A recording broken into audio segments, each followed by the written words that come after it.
Jeff Bauman. I'm here. And then, great. So we'll start with the preliminary general business. This is the time for public comment. At this time, any member of the public may address the commission on any subject within the commission's jurisdiction that is not on this meeting's agenda. The Arizona Open Meeting Law prohibits the commission from discussing or taking action on an item that is not listed on the prepared agenda.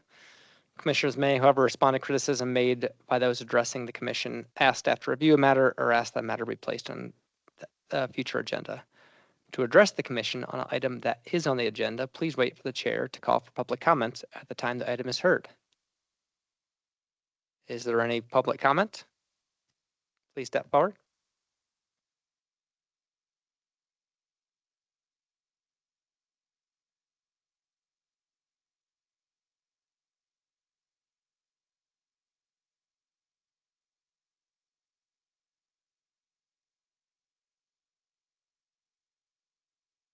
Yep. You push the button. Does you see a red light? There you go. Hello. Hello. Hi, my name is Amy Byers, and thank you for your time today. I live in Lower Greenlaw, and I'm here to voice a growing concern shared by many of us about the amount of speed of traffic in my neighborhood and the lack of infrastructure to safely handle it. Our streets were not designed to carry the volume of speed of traffic that we're seeing today, with over 900 cars daily on a neighborhood street. There are no sidewalks for us to walk on. That means every pedestrian, kid walking to school, parents pushing strollers, elderly neighbors are forced to share the road with fast-moving cars. And it's not safe. Over the past few years, we've watched traffic increase, especially during peak hours, weekends. Drivers often use our streets as cut-throughs to avoid mainly 4th Street and Steves Boulevard. They come down Lewis Drive. And they're not driving like they're in a neighborhood. They're speeding. We've had near misses. We've had pets hit. We've had houses hit. It's only a matter of time before something worse happens. Here are some practical low-cost steps that maybe we can consider and work together.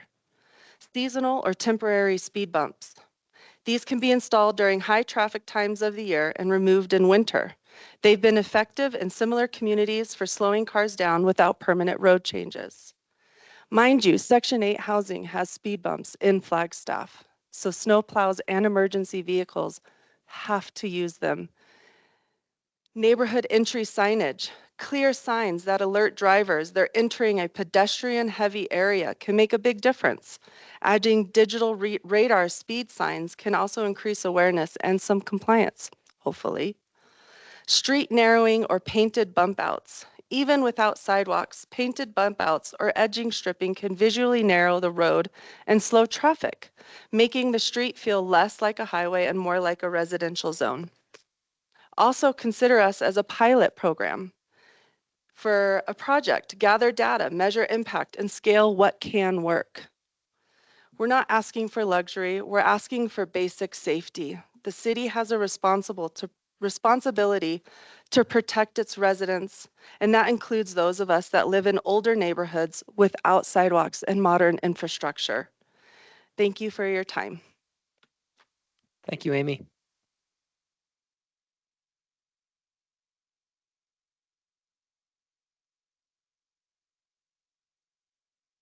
Hello, my name is Cliff Balderas, and I'm here just to back up what Amy just spoke about regarding the speeding through our neighborhoods.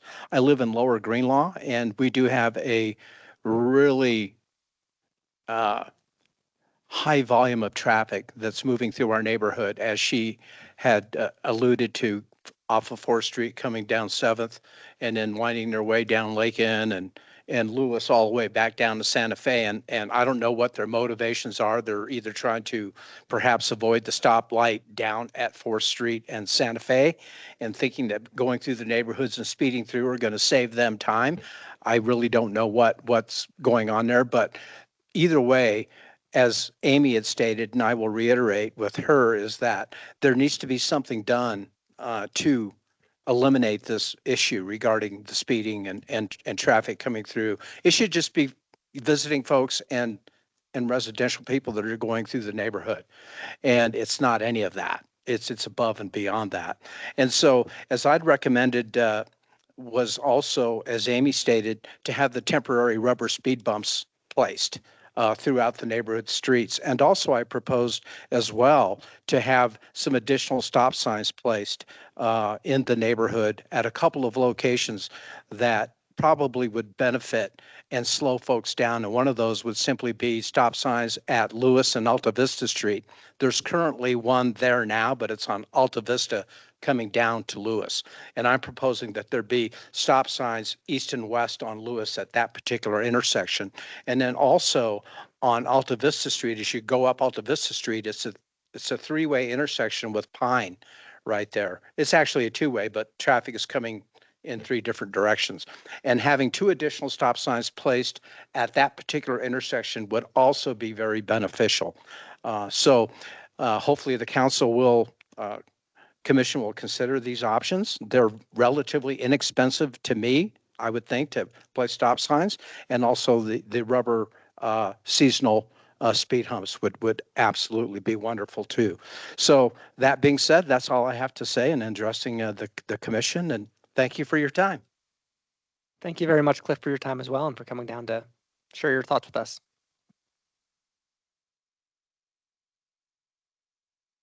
Are there any other members that would like to make any comments?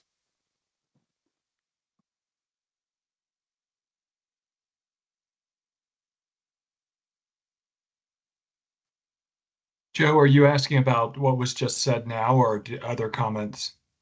There's one more person in the room who's waiting for a comment. So if you could push Okay. the speak button there.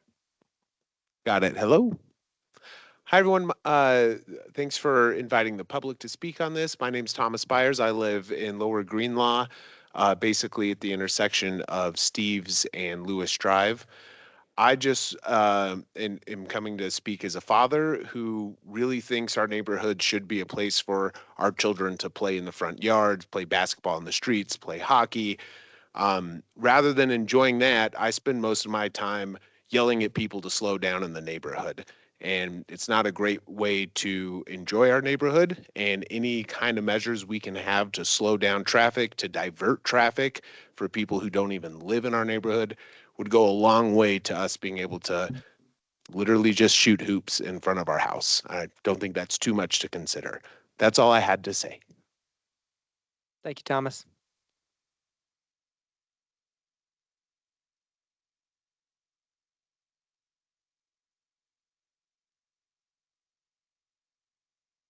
All right, if there's no further public comment, we will move on to the approval of the minutes from June 4th, 2025.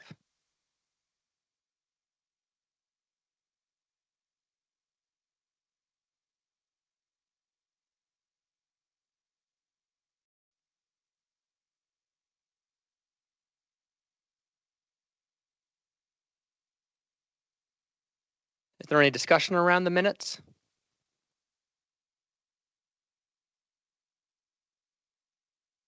Does anybody have a motion they would like to propose about the minutes?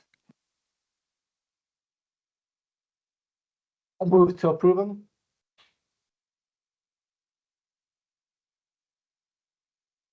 I'll second that. Excellent. We have a motion to approve the minutes.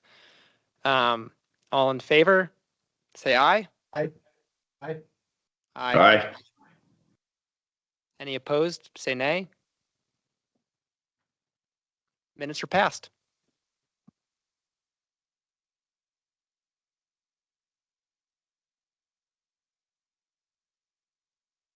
With that, we move on to new business.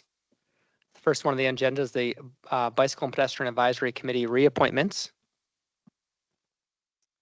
Yes, and I thought Martin would be here, but I can do this for him. Bike and Pet Advisory Committee reappointments. There was a staff report that I sent out, and I will pull that up real quick so we can look at it together. Sort these. Here we go. Okay, and here is your staff report with the recommendation. There we go. So we have 2 reappointments to the Pedestrian Advisory Committee and 2 reappointments to the Bicycle Advisory Committee for this evening. There are some vacancies and other things, but we don't quite have all those sorted out yet. So I believe we're just looking for those four actions. And here they are listed out on the second page of the staff report.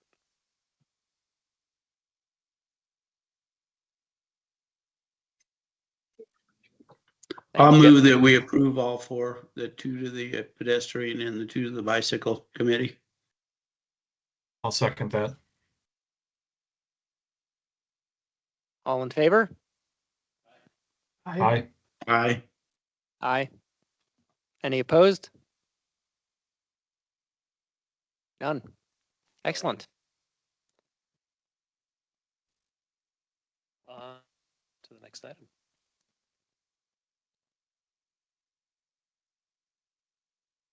Fix this again. Sorry, it's a couple steps here. Oh, close enough. Next item is a new item is the speed hump fare item.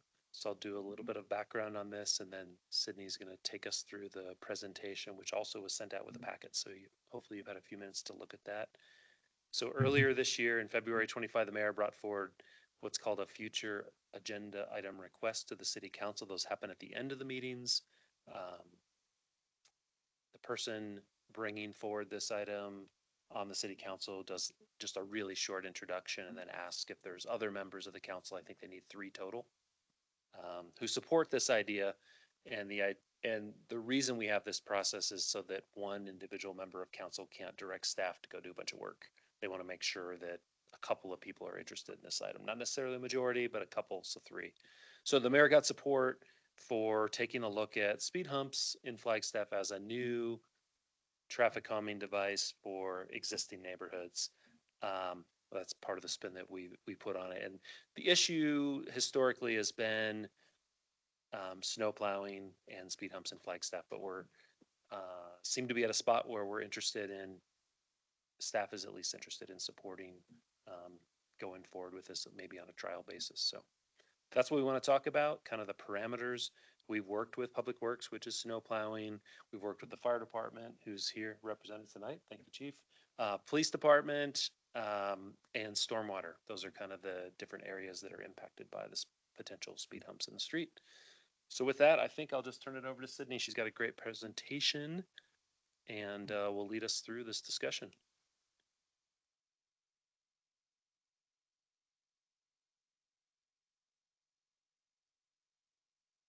Hi, everybody. Good afternoon. For those of you, I've never been up here before, but I'm Sydney Juvie, Transportation Engineer Associate. I've been with the city for almost 2 years now. Most of that time was as an intern, so first time formally in front of you all. Yes. So, yes, I'm here to talk about speed humps and the consideration for their use in traffic calming today. So as Jeff kind of brought forward, this was brought a request by Mayor Daggett as a fair item to discuss the possibility of speed humps in Flagstaff and how they could work with our snowplow operations. So we're here to discuss the findings related to speed humps and how they can be added to our existing traffic calming toolbox. So first we'll just go a brief overview of traffic calming. Currently, we have the Residential Traffic Management Guide, which is used to define the process for addressing traffic concerns in neighborhoods. So a few months ago, we were here getting that revised. That was David that brought that forward to you guys.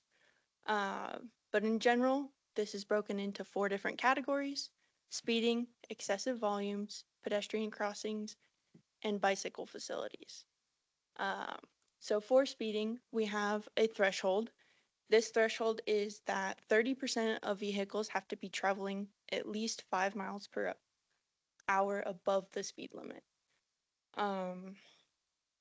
And then with that, we also only consider residential, commercial, local, and minor collector roads.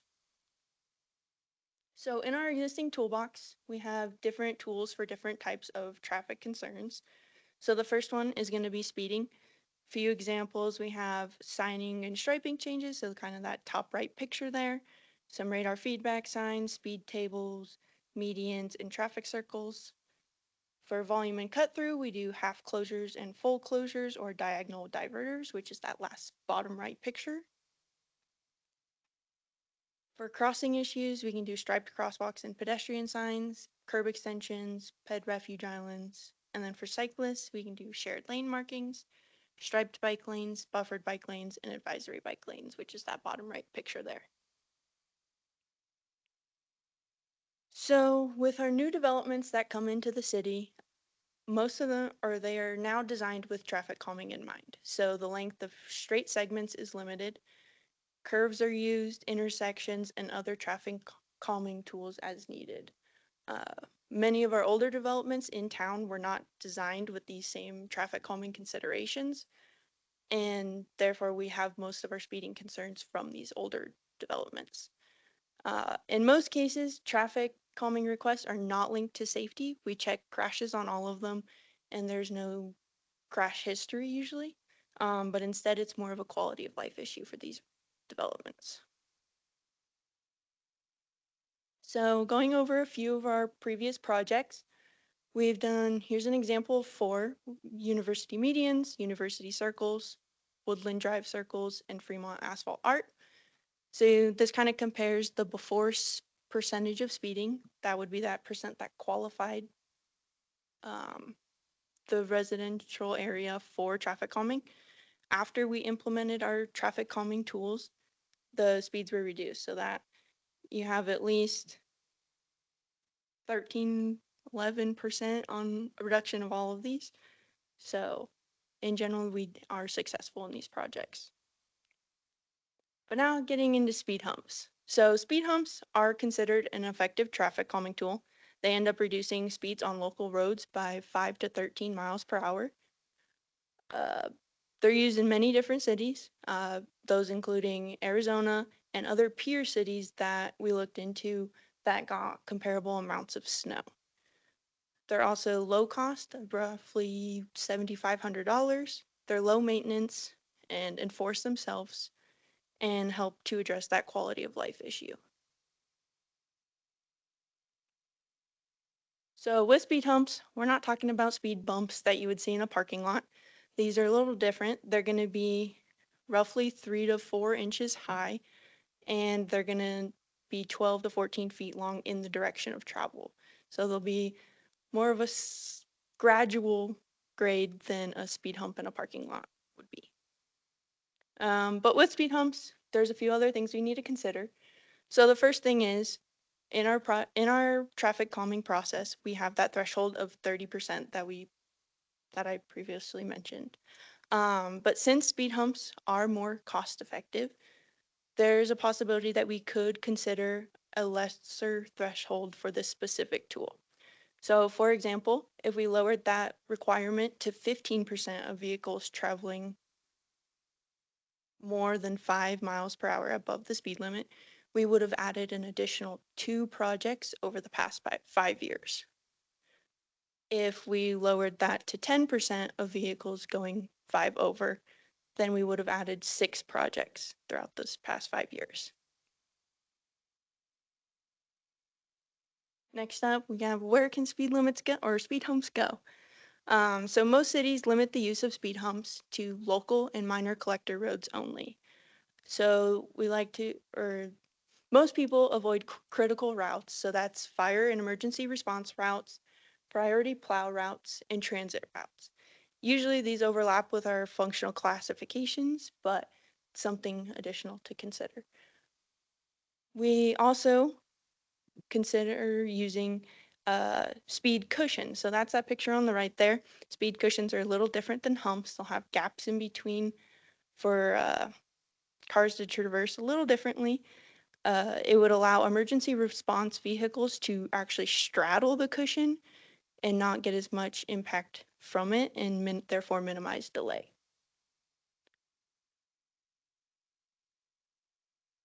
The next thing to consider is spacing. So most cities end up using a minimum of 2 speed humps at 250 to 600 feet apart. So the purpose of this is using only one or creating a larger spacing. You can create speeding issues in between them or around them to make up for the lost time of going over one of them. For short blocks, we can consider other spacing. So if a short block is around 350 feet, we could use one placed mid-block. But in general, we can vary that spacing based on the length to meet that requirement. One other thing to consider, though, is that other spacing may need to be used for longer blocks. So here we have an example of Linda Vista. Let me see if I can. Right now, Linda Vista is a long block from Grandview to 4th Street for here is roughly 3,000 feet. So with the spacing requirements that previously discussed, so 600 feet would leave you with 5 speed humps. And that it could cause excessive delays, and it can also add to the cost of the project and therefore limiting it. So this is something that we could consider maybe a larger spacing for longer blocks. So here's an example of spacing at 1,000 feet. This would reduce it down to 3 speed humps in this stretch. Therefore, it would still reduce speeds, but not as often, causing that delay.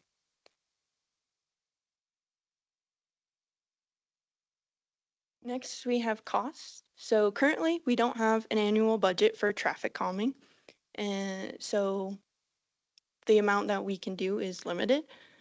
A few different other options could be many different cities allow or make citizens pay for a portion of traffic calming tools.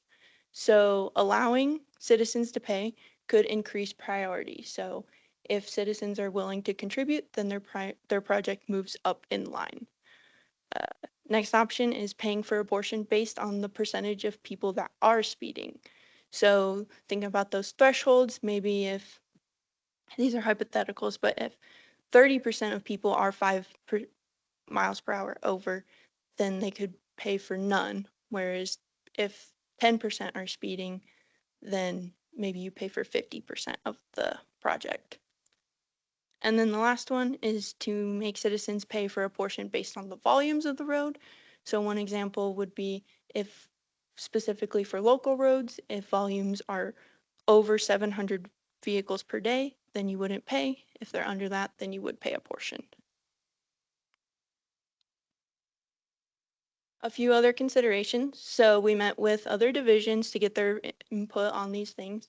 So we met with fire. Some of their comments were response times could go up because of these. The less speed humps to go over on a road, the faster the response, the less the delay. And straddling a speed cushion could be a preferred method for them. For the police department, if done properly, so that's addressing that spacing and minimum device issue, it will reduce enforcement needs in neighborhoods that are currently being monitored for speeding. For public works, plowing operations could be slower in neighborhoods with speed humps. And also slowing over speed humps would end up creating a higher snow berm in front of houses and would ultimately lead to increased maintenance needs because of more signing, striping, and just asphalt maintenance. For stormwater, we have the locations would need to be reviewed by them. Many of our older streets were designed for lower flows, so placement of speed humps could impact drainage on those streets, so that we would just need to get their approval on that placement. And then the last thing to consider is just general placement. So that's things such as grades. So many people limit to 8% or less grade. For curbs, most cities limit it to using on vertical curb roads. This prevents cars from trying to swerve around speed humps, but sometimes signs can be placed on shoulders to block people from going around them. And then the last point is intersections. So they should be at least 250 feet from a signal, 100 feet from a collector local intersection, and 25 feet from a local intersection.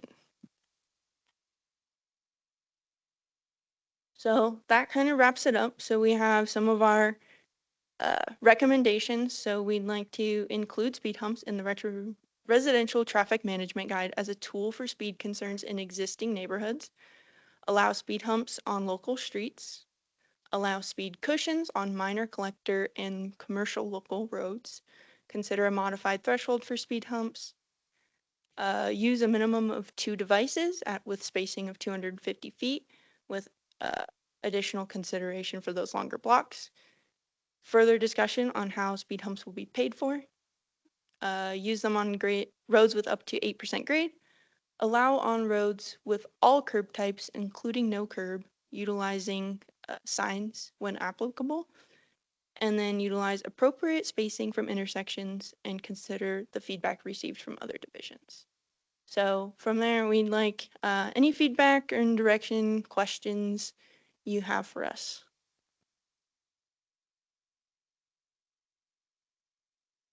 Great. Thanks so much, Sydney, and the rest of the team for putting that together. And I just say that, yeah, we're available. We met with all of these departments, the fire chief's here to respond to anything you guys have. So let us know. Thank you, Sydney. Sydney, I have a couple of questions, if I can jump in here. One thing that I noticed was that on some of the projects on University and Woodlands, it didn't look like they met, some of them did not meet the 30% speed threshold. Did I see that right? Yeah, so that was prior to our threshold revision earlier this year. So those qualified before the threshold was modified. Gotcha. Okay. And then one other question. When you were kind of discussing citizens paying a portion, are you talking about people who live on that street that want the calming measure that they agree to chip in, or is this through some type of tax or whatnot?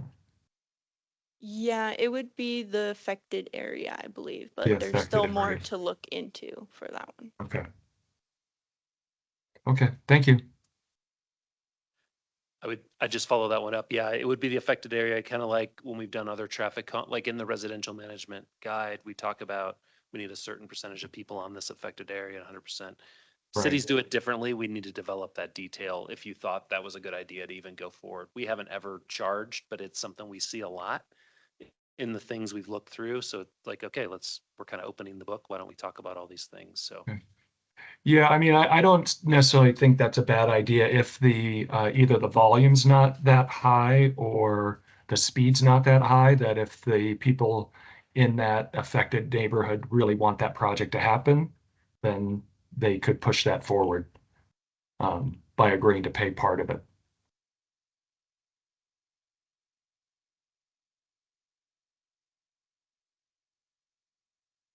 Have you looked at doing we've done the temporary ones and put temporary ones in and see the impact before you actually pave them? Have you talked about that? You know, we like to do that with other things. We haven't considered that for these speed humps. We once tried a temporary speed hump and it was kind of over the top maintenance issues because they come in little pieces of rubber and you had to drill and bolt every little piece down. I mean, it took like a whole day to put one in. It's a possibility, but they're pretty effective. I mean, that's fairly given now. So unless there was something really special about the location, I don't think we would need to take that step with this device. And that's why I asked, because I remember when we did that. So, yeah. All right. No, I believe these are, if you get been on this for a while, if you get the fire department, everybody behind these, there are some neighborhoods that need them. This is a great step forward. Sydney or Jeff, could you explain how the speed pass-throughs work? I'm not sure I have a good picture of what that means. Are you talking about speed cushions? Is that Oh, what? speed cushion, that's what I meant, sorry. Yeah, Thank you. so if you can kind of see in this picture, there's a gap. So there's roughly one per lane typically. And yeah, so it'll still have that Oh, I see. same height and length, but it's not going to be as wide and cover as much. It's going to be wide enough that a normal axle would at least get one tire over it, but something with a wider axle, such as a fire truck, could go over that without hitting the hump. Okay, gotcha. Thank you. City, going into our neighborhood. They have a few of these. I tell you, it really slows people down. I'm amazed with them. I have a question. There was a comment or a concern from, I think, the fire department and also the police about increasing response times. Is that concern primarily, is that relative to not having any traffic calming there, or is that an increase over even the amount of time that would be experienced if there was like a traffic circle or something similar?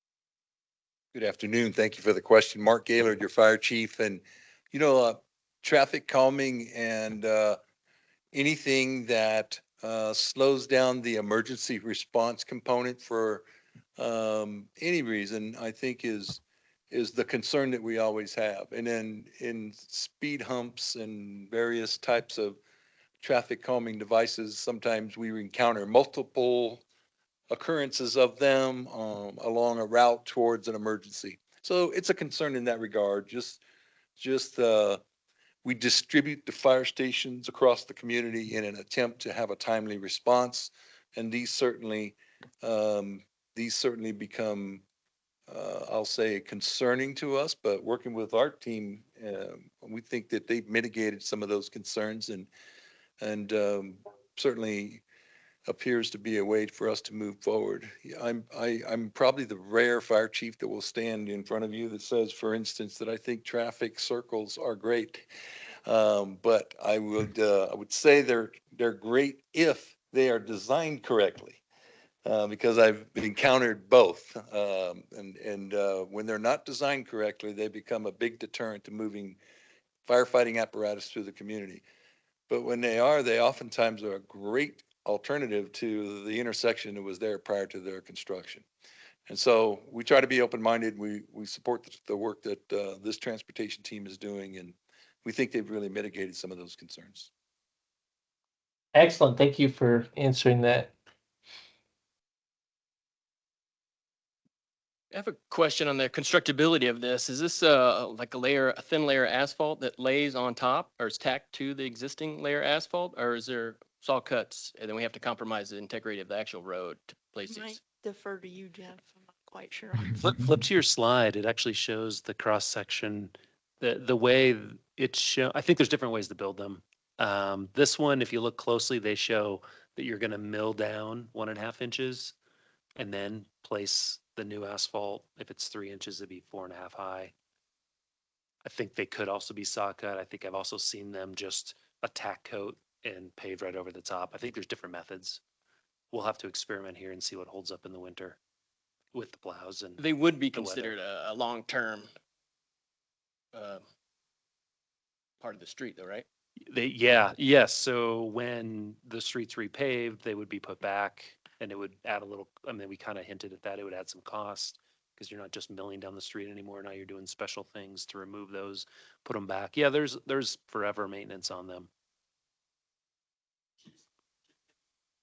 But Jeff, in comparison to like a traffic circle, this is so much cheaper though. Yeah, so I don't know how many speed humps we'd end up with in Boulder Point compared to what we did, but we did, the curb extensions and a couple of islands and a couple more curb extensions and a couple of raised crossings. And I think we were close to $500,000 in Okay, Boulder yeah. Point. Wow. And I don't know that we can actually build these for under 10,000, but even if they were 15, put a lot of them in for $500,000. So yeah, this could Yeah. be considerably more cost effective. Thanks. And it seems that they're almost as effective. I'm just trying to remember the data, but the data seem to show that some type of circle was the most effective calming measure. But these seem at least 5 to 13%. Is that correct? 5 to 13 miles per hour. That is correct. I think some of this, there's some psychology to all this. And I think that what we're seeing is if you just put one circle in, people, it's like, I don't know if it's calming, but it's reasonable. People drive around it and they don't even realize they're slowing down. You put Right. speed humps in, they're a little aggravating. And so if your spacing is too long, or you only have one, other cities have seen, yeah, people hit it at whatever speed they can, as fast as they can, and they race to the next one and do it again. So there's a balancing act here. So it's not all great to go this way. We have to be really careful how we implement them. Just Okay. some words of caution from other cities as we did research, and from people that have worked in other cities that have dealt with these. They go in easy, and you tend to get some petitioning to bring them back out, because people don't like the noise, or they didn't expect this, or some different things. So we're game for this, but it's not necessarily going to be perfect going forward. Are there any existing in the city? I think there's still one on Lantern Lane, which is a little dead end at the ditch pool Oh, mm-hmm. that we put in as a temporary a long, long time ago. The temporary became a huge nuisance for Public Works. We put it in for the summer activity because the ditch pool became a huge nuisance, and eventually Public Works said, we'll just figure out how to deal with this thing, and they put it in permanently for us. I think it's still there. Okay. What about the ones at Woody Way? Woody Way are a similar profile, and they were a bit of a test bed for us to get people to get plowing operations and different people through it. So those are at intersections, so they're speed tables, raised crossings, but they have a similar profile to what these would be. So yeah, you're right. They're technically different, but they're the same when a plow hits them. And those just went in last fall, so they went through last winter, which wasn't very significant, but there was some experience on them. Is there any advantage to doing these in as opposed to asphalt, but doing them in concrete, like durability, snow, holding up to snow plows and different sorts of abuse? Well, Sydney, did you see any other cities that went concrete? I haven't seen it. I've seen like raised crossings and speed tables in concrete, but not speed humps. It's something to consider, and maybe try both. I agree. It might work out better if you can get them to stay put with pins or milling or something. Yeah. I've never had to plow a road before, but generally it seems like these are effective and have a nice mix cost wise and benefit. Yeah, I like the idea of trying to, where, not all of them, but where appropriate, combine them as a raised crossing, and then, have multiple benefits there. Yeah, I don't really like the fact that all we're doing is slowing traffic down, where we could do a curb bubble that would slow the speed down. Plus it would give us better crossings for pedestrians and everything.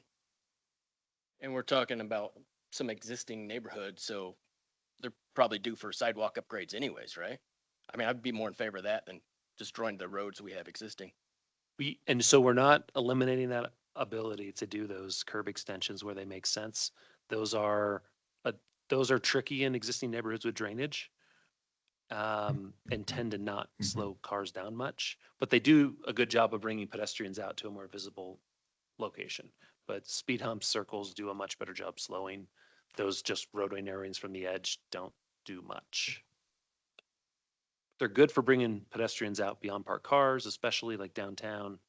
So everything has, nothing's perfect, but we're not eliminating those other things. But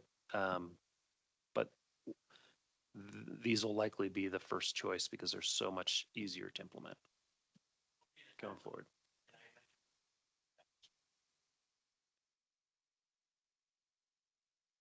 That's a concern we have, figuring out how to do that. It might be like an annual program where whatever gets approved throughout the year gets built at one time, because it's not cheap to get a contractor moving to build one of these or two of these. At this point, we don't have any neighborhoods that have qualified that are like a backlog. So we actually don't have anywhere to put any yet. But as neighborhoods come in, especially if thresholds were a little bit different, we may end up having a few on the docket for next summer or the summer after, however it works out. Yeah, but we weren't intending to go test them. I mean, other cities have tested them for years. So I think we'll just, if this moves forward, we'll just do as they come up. In my opinion on the thresholds, if lowering the thresholds make these kind of like more so we can move quicker on them. I mean, a 5% threshold saying it's acceptable to speed, I think lowering those to make it unacceptable to speed, even 1 miles per hour for speed, I would have no problem agreeing to something like that.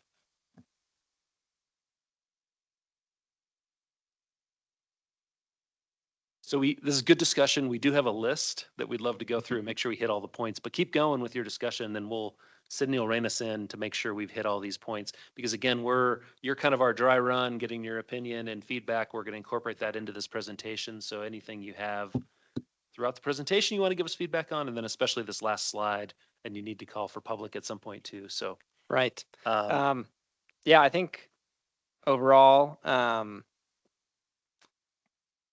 I am really excited to see you guys entertaining the idea of speed humps. I think the question of how we pay for them, if they're that cost in the beginning, I would hope that council can appropriate some money and sort of do what makes sense. And it sounds like maybe that's planning for next summer and seeing how much money they can appropriate, and that gives you guys time to figure out where those would go and where makes and in the community. I would like to start there before we start trying to charge citizens for them, especially until our community sort of starts to get comfortable with them and see how they play out. And maybe in a couple of years, if the demand is so much that we can't do it, then open up that possibility. But initially, I'd like to see them financed by the city.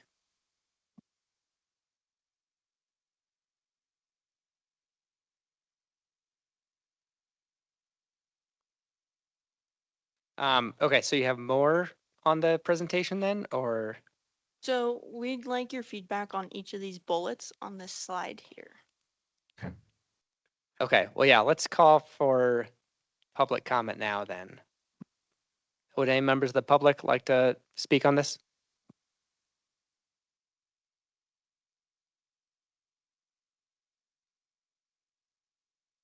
I see a hand, Joe. Hand raised somewhere. Okay, we have somebody coming up here in the front. After she speaks, then we'll go to the hand in the Teams chat.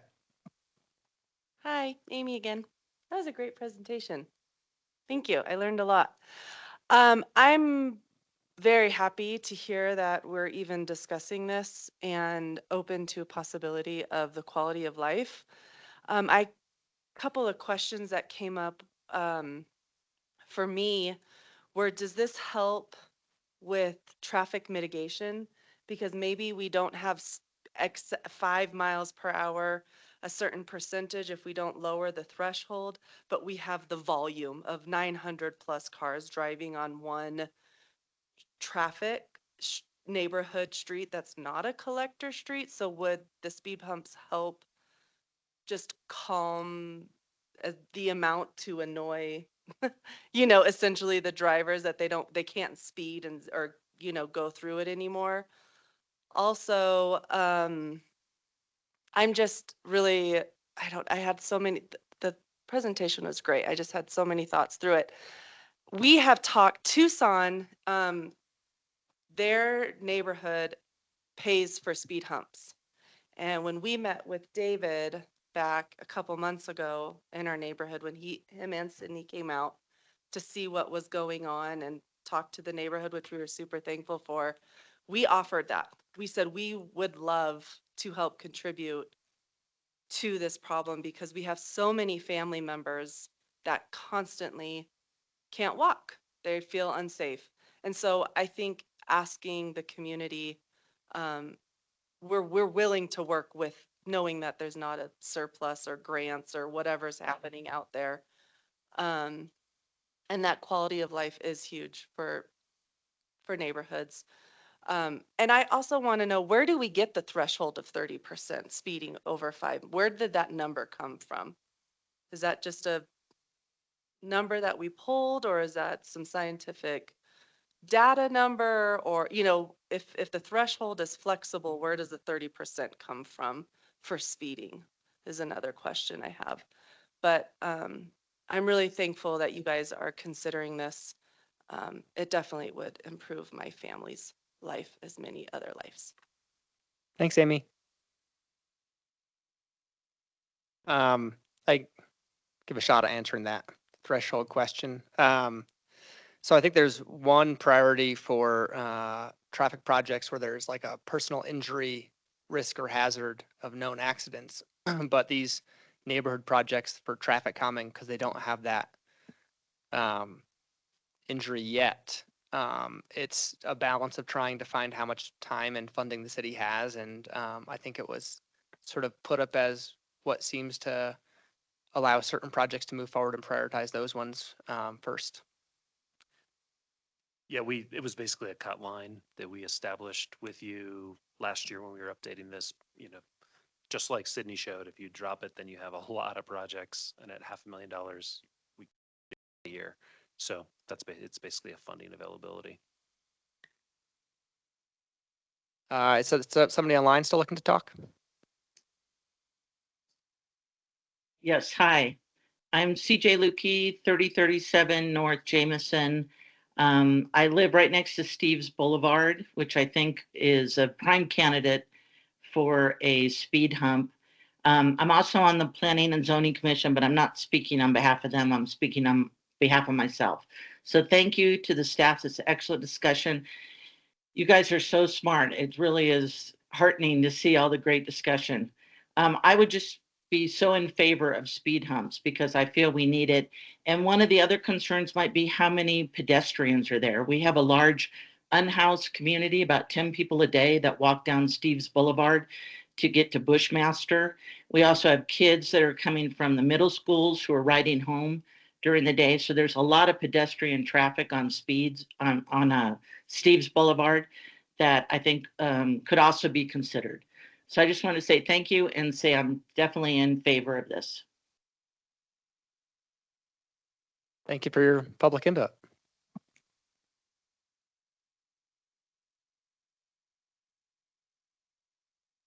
Thank you guys so much. Great presentation. Really excited that we're talking about this. 2 years ago, I gave public comment based on a traffic report we got. We had 409 cars passing westbound, 451 eastbound on a residential street. The idea of reducing the threshold to qualify for these, I think, is a great idea, and I hope you guys take that seriously. All of these discussion points, I thumbs up to all of them. Yes, put it in our TMG, allow speed humps on local streets, allow speed cushions to mitigate slowdowns for responses, can modify threshold for speed bumps, please. 2 devices installed makes sense. Further discussion on how they'll be paid for already addressed. Yes on the grades, allow on roads with all curb types, including lower green law, which have no sidewalks and are all rounded curbs. So that would be great to consider different curb types. And spacing from intersection, appropriate spacing sounds great. And consider feedback from other divisions, obviously a good move. So that's my public comment on all of the discussion points. And I thank you all very much for considering this. Thanks again, Thomas.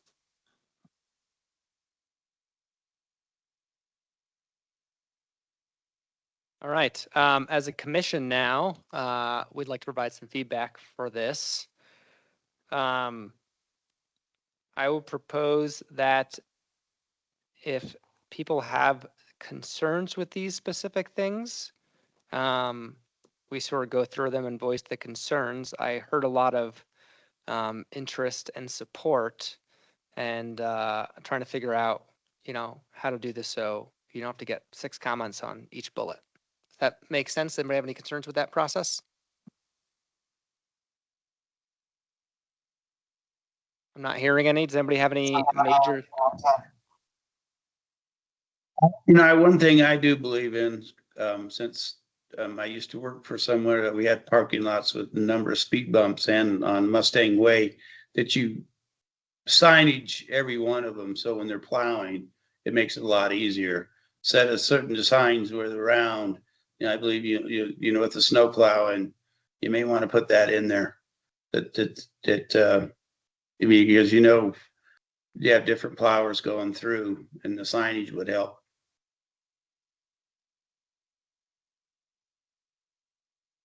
Well, it would help just driving through too, just to make the public aware. Yeah. And slow, the signs may even slow them down as they're coming to them. So, yeah. Absolutely. There's kind of a standard signing and marking package for plowing for vehicles. The city, there is some liability if we don't mark those and someone hits them fast and gets hurt or breaks a vehicle. So yeah, there's an increased level. There will be an increased demand on Public Works to keep these things signed and marked appropriately.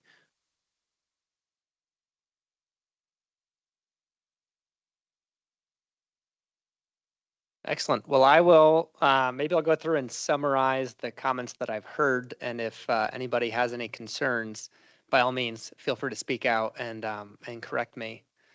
I heard a lot of support for including speed humps in the RTMG, as well as potentially adjusting the thresholds lower as well in order to enable the use of more speed bumps in more locations than currently they're applicable. I didn't hear any comments against allowing speed bumps on local streets. I think everybody supports that. Allowing speed cushions on minor collector and commercial local roads. Didn't hear any comments against that. That sounds good. We just considered the modified threshold for speed humps, and it sounded like there were multiple people that had supported that. So yes, we would like to modify the threshold lower. We didn't hear any concerns about the number of devices installed. So we support the minimum of 2 devices installed. Further discussion on speed bumps will be paid for. We did hear from a citizen who said that citizens are interested in that. And so by all means, I think that makes sense. If there are any other, but I still think it'd be nice if the city had a budget per year for speed humps if they're going to go through with that. Is there any other thoughts from the council on that? I would just add, I think, in addition to having the opportunity for citizens to be able to pay for it, similar to the sidewalk replacement program, that maybe there is a funding process where the city budgets for a number of them that are needed, but then if the people in the neighborhood, they meet the thresholds and the ability to have those qualify for the calming devices, if they want to expedite that process by paying for it, that's a nice option as well.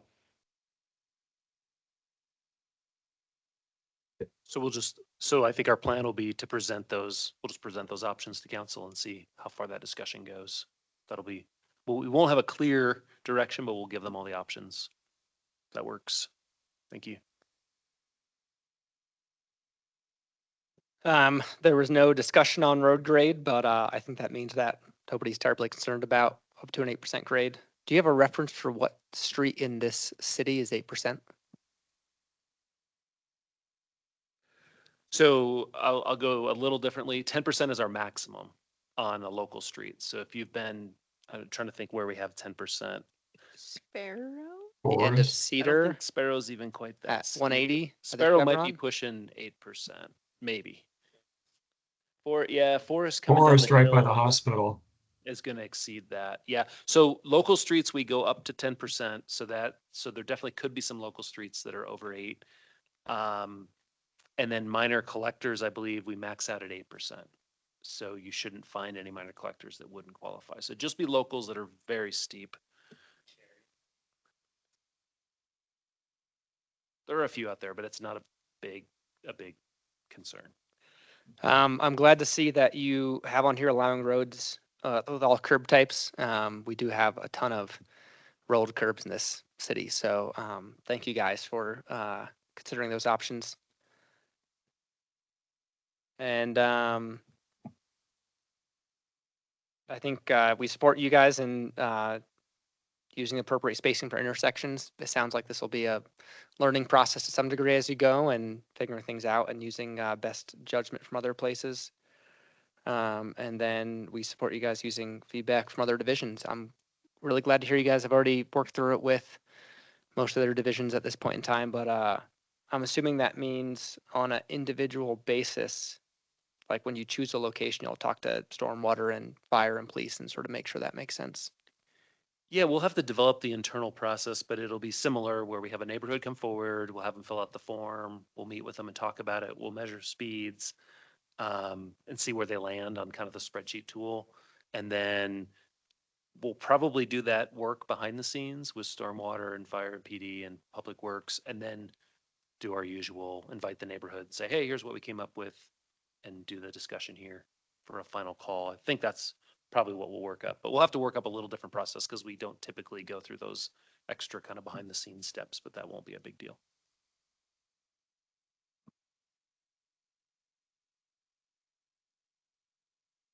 I think you made it through the list. Did we miss anything, Sydney? You're keeping score.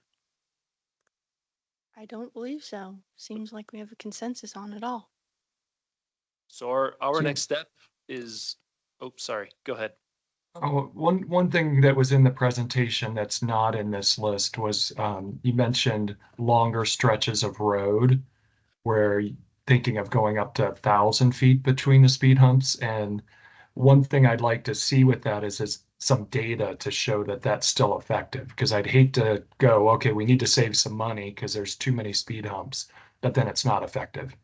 And then you spend the money for 3 instead of 4, and it doesn't help. And the other concern on that is will happen with when we put multiple stop signs and they speed in between them. And then when we hear a car speeding, we get that problem and the noise. We'll spend a little more time. We found that general guidance, the 200 to 600 feet, but we didn't see a lot. I don't think we found a lot of examples when you get 3,000 feet of road where a couple people are complaining and you have speeds.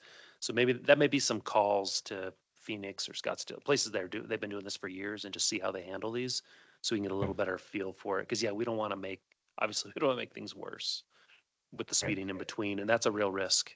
So that's probably a little more research on our end.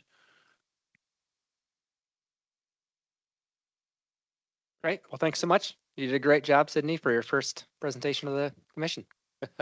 Oh, thank you all.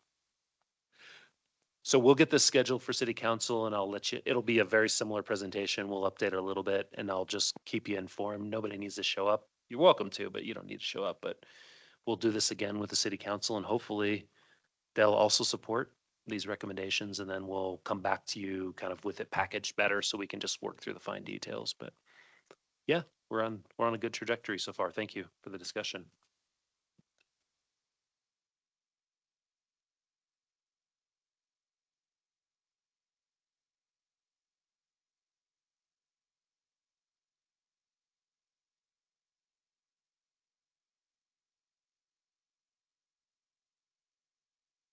Do we have any of the commission members attended any of the bicycle or pedestrian advisory committees lately and want to give us a update on what they're up to? I have. I was thoroughly impressed with our team we have on both of those committees. I mean, the amount of energy they're putting into, addressing all the issues and stuff, and how much, incredible amount of detail they're spending on these. We really got to use these commission or committees, as resources for how we need to proceed and what we need to inform the council of. Right now we got a couple vacancies and we got to help them get through those vacancies. But man, it's a great committees, we have there. Thanks, Matt. We had a goal at one point of having somebody attend each of those bicycle and pedestrian advisory committees. Are there commission members here who are interested in volunteering to sit in on those meetings still? Oh yeah, I plan to attend them all anyways. Great. Well, you'll be our guy then. That works for us. Is there a limit on how many commissioners can attend one of those meetings? I seem to remember that. I think we want to avoid quorum, which would be 4 of us. Okay. So yeah, if it's just a couple of you guys, I think you're good. Okay.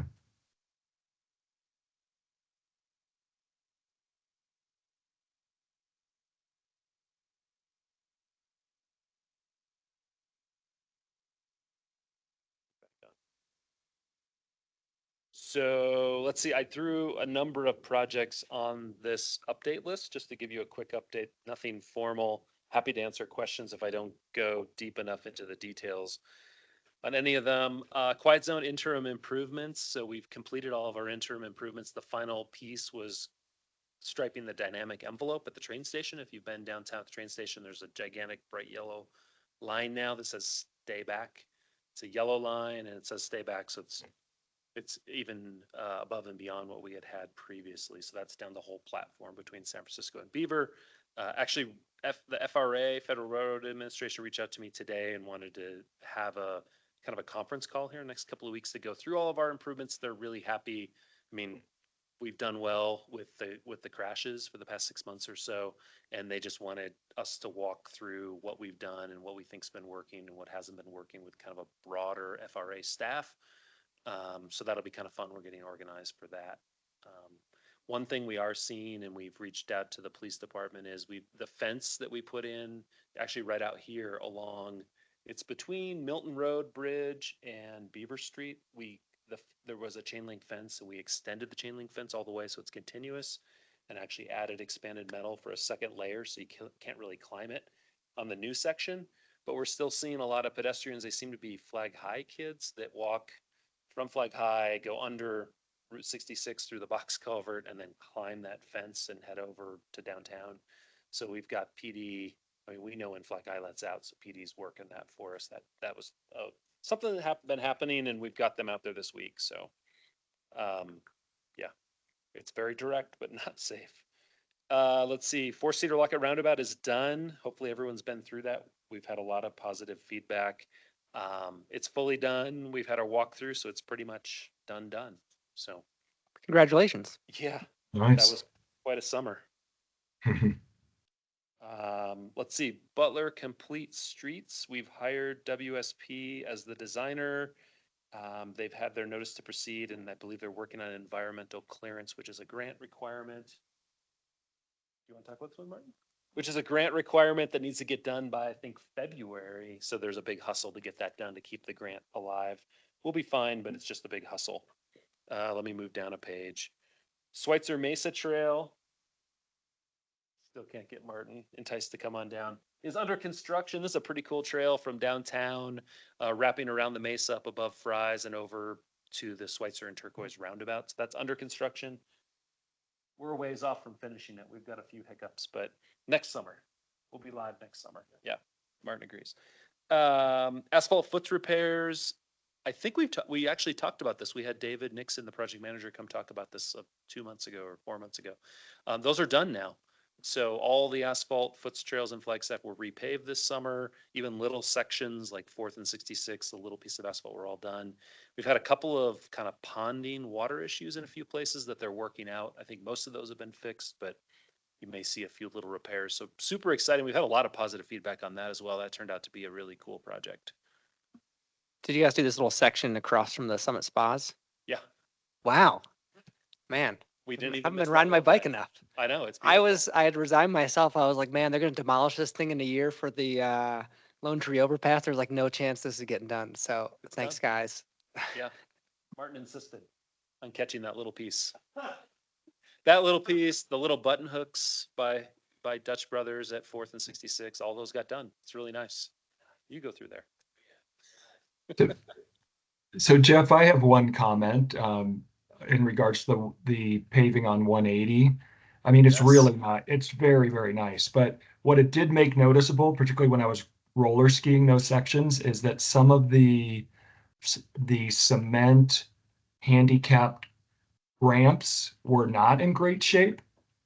And I don't know if there's plans to fix those. It just There made it are more noticeable. So, many ramps did make the list for replacement. I'm gonna look at Martin to see if those 180 ramps, if they were on the list, if they've been done already, or if they've not been yeah, done so already. some of them were fine. There were just a couple that one was really bad and then one was a little bit chewed up. So, You know more details. I think, I don't know the exact ones that are getting redone, but the ones that were cracked or in poor condition otherwise, should be getting redone. okay. Brandon, have you been out there? I think they should be working on that. Okay. No, I haven't been out in the for a next couple while. of This weeks. was, Yeah, this was probably over a month ago that I was okay. out there. So, Yeah, not all of them, but the ones that needed to be replaced. And then I think a lot of them were missing the truncated dome, so those should be replaced, even if the rest of the concrete stays okay. intact. All right, cool. Thank you. We will get the Safe Streets Master Plan in front of you at some point. We're negotiating final scope and fee right now with a consulting group. Probably at our next meeting, we'll be able to maybe talk about that in broad terms. That's a multi-year project to create a complete streets guidelines, master plan for the city, a whole bunch of things. It depends on who you talk to, but it's easily 2.5 year project, if not 4 year project. So it may even outlive some of your terms on the commission, but you'll get lots of contact with that. Let's see, what else do I have on here? Lone Tree Overpass.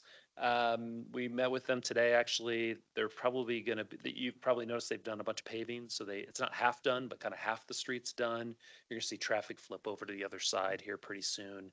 And depending on how the winter goes, there's still some discussion about continuing working, or they may shut down for the winter. We'll see how that goes, but they made good progress this year. They got to where they wanted to be and now kind of flip traffic to the new sides. So that's coming along pretty good. I got a Oh, go quick ahead. question. The Safe Streets Master Plan, so that's gonna take some time, but it seems like most projects right now are incorporating the current knowledge about safe streets into new road design, right? I guess like what happens in the meantime before that gets done? Are we gonna make sure most of the streets we do are incorporated? Yeah, good question. Yes, I mean, we've implemented a lot of things that are not even, the Safe Streets Master Plan is kind of like this high level planning document. And typically trickling out of that would be some changes to our engineering standards and then into projects. So there's like this whole process. We've changed some engineering standards, some we haven't changed, but we've implemented things that we think are the right thing to do. So yeah, I mean, there'll definitely be some changes once we get it all done, but we are implementing things as best we can as we go, project by project, because yeah, it's going to be a long time to get this thing done. Where was I? Butler widening. So Butler widening is from the I-40 traffic interchange over to Sonoa Heights, roughly Knowles Elementary. Couple of roundabouts widening. You guys have seen all of that.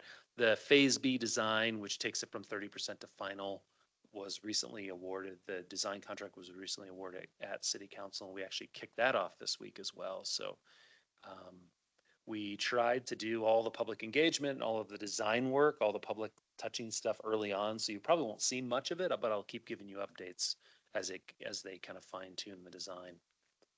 So that's cruising along. Woody Mountain and West Route 66 is a new project.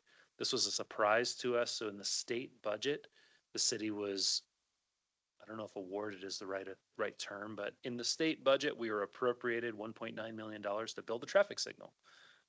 It's an ADOT intersection, so it's unusual for the city to build a traffic signal in ADOT, but we're working on that.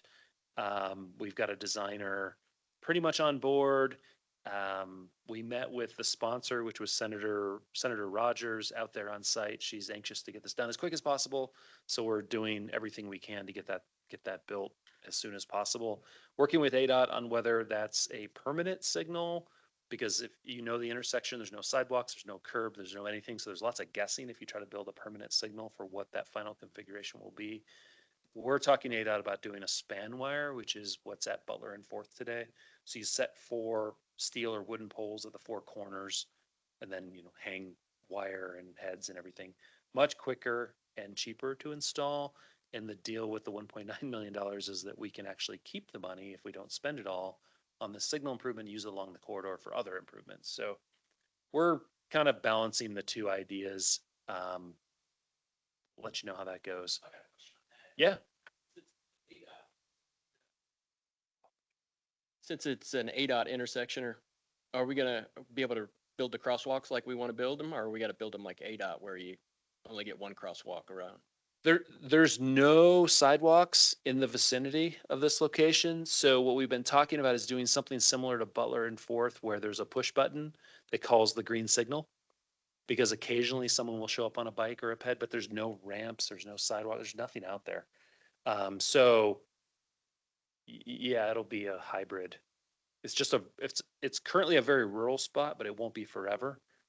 So yeah, we're trying to balance those things. But at a minimum, there'll be push buttons on the corners, and it'll call the green signal for a minimum time to get you across the street. Kind of a temporary setup. Smoke Horizon 89, I think we've talked about. That's a signal rebuild. The designs are finally done, and we should be bidding that project in the next month or two. Signal equipment is like a 6-month lead time, so we're trying to get a contractor on board this fall so we can order that equipment so that we can actually build it next summer. If we wait till next summer to get a contractor, we won't get it done. So that one's moving along. Happy to answer any questions about anything else or go back on any of these. I just wanted to touch base on a bunch of projects that are active right now.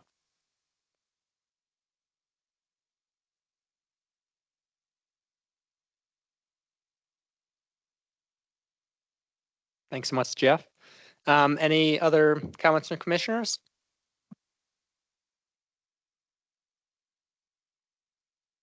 Excellent. Well, in that case, I will adjourn the meeting. Thank you all for your time. Thank you. Thank you. Thank you.